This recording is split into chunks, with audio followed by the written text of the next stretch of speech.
বিসমিল্লাহির রহমানির রহিম। আসসালামু আলাইকুম রহমতুল্লাহি ওয়া বারাকাতুহু। সবাইকে শুভেচ্ছা। আমি আমার বাগানে আসছিলাম কাজ করার জন্য। বাগানে বেশ কিছু ঘাস জমে গেছে, সেটা পরিষ্কার করতে আসছিলাম।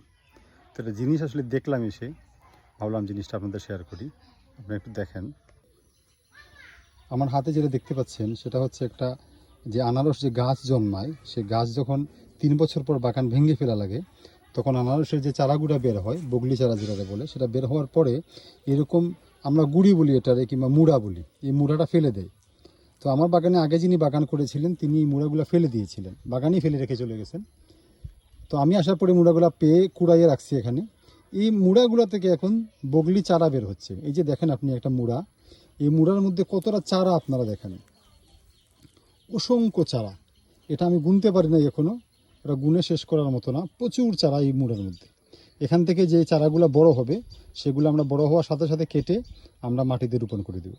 তো বিষয়টা শেয়ার করলাম, সবাই ভালো থাকবেন, ধন্যবাদ।